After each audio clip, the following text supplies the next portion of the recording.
बुद्धि व्यक्ति रहता था। वो हनुमान जी का अनन्य भक्त था। वो हर समय पवन पुत्र हनुमान जी की भक्ति पूजा अर्चना में लगा रहता था। उसे इस बात पर पूरा विश्वास था कि संकट में जब किसी देवता की शक्ति सहायता नहीं करेगी तब हनुमान जी अवश्य सहायता करेंगे। जब उस पर कोई संकट आता तो वो हनुमान जी का सुमिरन कर लेता था। हनुमान जी उसकी सहायता करने अवश्य आते थे। अब तो उसे पूर्ण विश्वास हो गया था कि जब भी वो किसी विपत्ति में फंसेगा या कोई काम अटकेगा तो हनुमान जी उसे ठीक ही कर देंगे। यही सोचकर वो व्यक्ति किसी विपत्ति में पड़ने पर खुद तो प्रयास करता नहीं था कि मैं स्वयं प्रयास करके इस विपत्ति से छुटकारा पाऊं। वो उस काम को हनुमान जी पर डाल देता था। अब तो वो छोटे छोटे काम पड़ने पर भी हनुमान जी को ही याद करता था। हनुमान जी भी उसके रोज रोज के आह्वान से तंग आ चुके थे। उन्होंने सोचा कि इस प्रकार से तो ये आलसी होता जा रहा है, अपनी शक्ति अपनी बुद्धि प्रयोग में नहीं ला रहा है, इसे समझाना पड़ेगा।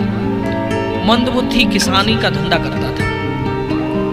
वो मेहनत तो बहुत करता था पर उसमें आत्मबल की सबसे बड़ी कमी थी। वो संकट के समय देवी देवताओं को पुकारा करता था। बिना कर्म किए दैवीय सहायता में उसका विश्वास हो गया था। यही उसकी सबसे गलत धारणा थी। एक दिन की बात, बरसात का मौसम था। रास्ते में कीचड़ जमा हो गया था। मंदबुद्धि अनाज की गाड़ी लेकर आ रहा था। संयोग से उसकी गाड़ी उसी कीचड़ में फंस गई। बहुत प्रयत्न करने पर भी कीचड़ से पहिया न निकला। वो शरीर से तो खूब ताकतवर था पर बुद्धि से थोड़ा कमजोर था।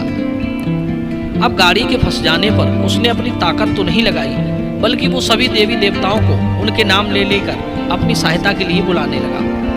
कहते हैं एक ही औषधि हर जगह काम नहीं आ सकती। इसी तरह परिस्थिति के अनुकूल ही हमें कार्य करना चाहिए। मेरे कहने का उद्देश्य ये नहीं है कि आप भगवान पर विश्वास करना छोड़ दो या उनकी पूजा अर्चना करना बंद कर दो। मैं तो कहता हूँ कि मनुष्य को पहले स्वयं प्रयत्न करना चाहिए। ईश्वर भी तभी आपकी सहायता करता है जब आप स्वयं अपनी सहायता करते हो। कहते हैं ईश्वर आपके अंदर मौजूद है। आप कर्मशील बनेंगे तो ईश्वर आपको प्रेरणा देगा। वो किसी न किसी रूप में आपको मदद पहुंचाएगा। अक्सर मनुष्य भाग्य के और देवी देवताओं के सहारे बैठे रहते हैं तो वो ऐसे लोग अकर्मण्य, नपुंसक और निर्बल बन जाते हैं। सज्जनों, मंदबुद्धि जब सभी देवी देवताओं को पुकार कर थक गया तो फिर उसने अंत में बजरंग बली को याद किया कि हे बजरंग बली, हे संकट मोचन, मेरी सहायता कीजिए, मुझे इस संकट में उबारिए। मेरी गाड़ी दलदल में फंस गई है। सज्जनों, मंदबुद्धि के बार बार आह्वान पर हनुमान जी प्रकट हो गए। मंदबुद्धि उन्हें देखकर बहुत प्रसन्न हुआ। उसे उम्मीद बंध गई थी कि अब उसकी गाड़ी दलदल से निकल जाएगी। वो बार बार उनकी स्तुति करने लगा। हे महावीर, मेरी शक्ति, मेरा बल, मेरा विश्वास आप ही तो हो। अब आप आ ही गए हो तो मेरी गाड़ी इस कीचड़ से बाहर निकाल दो। मंदबुद्धि की बात सुनकर हनुमान जी कहने लगे, इसका मतलब तुमने मुझे अपनी गाड़ी इस कीचड़ से निकालने के लिए बुलाया है।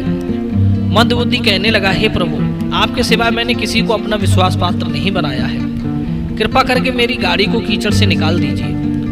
हनुमान जी कहने लगे, अरे भाई, इतनी सी बात के लिए तुमने हमें याद किया है। मंदबुद्धि बोला, भगवान, निर्बल के बल आप हो। मुझ पर बहुत बड़ी मुसीबत आन पड़ी है। गाड़ी निकालना मेरे बस की नहीं थी। हनुमान जी बोले, मंदबुद्धि, क्या तुमने पूरी कोशिश करके देख ली? मंदबुद्धि बोला, भगवान, आप कोशिश की बात कर रहे हो। मैं सभी देवी देवताओं को याद करते करते हार गया हूँ। जब कोई नहीं आया तब मैंने आपको याद किया है। बजरंग बली बोली, मैं ये नहीं पूछ रहा, मैं पूछ रहा हूँ क्या तुमने अपनी पूरी ताकत लगाई या नहीं? क्या तुमने अपने आत्मबल से काम लिया या नहीं? मंदबुद्धि बोला, भगवान, मैंने ऐसा कुछ नहीं किया। मैं तो गाड़ी फंसते ही देवी देवताओं को बुलाने लगा। हनुमान जी बोले, अरे मूर्ख, तू गाड़ी से नीचे उतरकर पहियों को अपने मजबूत हाथों से निकाल कर तो देख। जैसा मैं बताऊं तू वैसा करके तो देख। सज्जनों, हनुमान जी अपनी शक्ति का प्रयोग ना करते हुए मंदबुद्धि से ही फिर से गाड़ी हकवाई। इस बार मंदबुद्धि ने पूरे आत्मबल से गाड़ी हाँकने का प्रयास किया और सचमुच उसकी गाड़ी दलदल से निकल गई। एक स्टोरी दूसरे भाग में हमारे चैनल को लाइक, सब्सक्राइब